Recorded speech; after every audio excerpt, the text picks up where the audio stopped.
आहेत पोलीस उपनिरीक्षक शुभम बकाल मानवंदना देत आहेत कार्यक्रमाच्या प्रमुख अतिथींना। हे तिसरं पथक आहे नागपूर ग्रामीण पोलीस दलाचं, नेतृत्व आहे पोलीस उपनिरीक्षक आकाश महाकाळ विजय माळी यांची। नागपूर जिल्ह्यातील ग्रामीण जनतेची सेवा करणारे हे नागपूर ग्रामीण पोलीस। त्यानंतर रेल्वेच्या प्रवाशांची आणि मालमत्तेची सुरक्षा करणारे नागपूर रेल्वे पोलिसांचे जवान, पोलीस उपनिरीक्षक सतीश रणित यांच्या नेतृत्वात।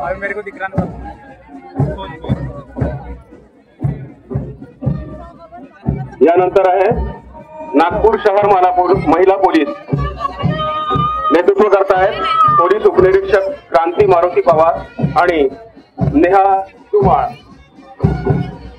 धुमाळ यांनी डिसेंबर 2024 मध्ये महाराष्ट्र पोलीस अकॅडमी नाशिक येथे सत्र 124 मध्ये रिव्हॉल्वर ऑफ ऑनर प्राप्त झाला।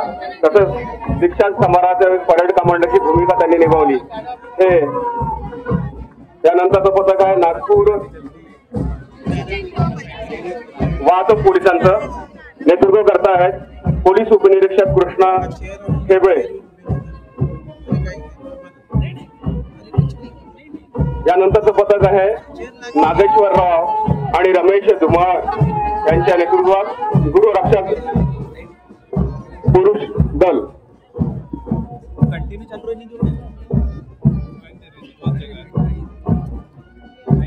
वरिष्ठ पलटण नायक पूरम मेहरोलिया यांच्या नेतृत्वात गृहरक्षक महिला दलाचं हे पथक आहे।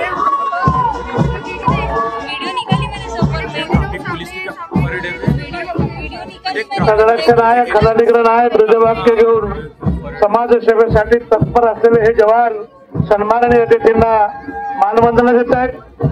या विविध पथकांची मानवंदना स्वीकारल्यानंतर विद्यार्थ्यांची पथकं, राष्ट्रीय छात्र सेनेच्या भूदलाचं पथक कमला नेहरू विद्यालयाचा साहिल भिवगडे नेतृत्व करत आहे। राष्ट्रीय छात्र सेनेच्या भूदलाच्या पथकाचं शालेय विद्यार्थी आणि विद्यार्थिनींची संयुक्त पथकं, राष्ट्रीय छात्र सेना कमला नेहरू महाविद्यालय नागपूर साहिल भिवगडे, आणि यानंतर भोसला सैनिकी शाळा पिठेसूर नागपूर, कोराडी जवळील पिठेसूर, या पिठेसूरच्या भोसला सैनिकी शाळेचे विद्यार्थी रामदंडी आरजो दास यांच्या नेतृत्वामध्ये सन्माननीय आमदार श्री चंद्रशेखर बावनकुळे यांना मानवंदना देत आहेत। भोसला सैनिकी शाळा पिठेसूर आणि यानंतर प्रहार समाज जागृती संस्थेचं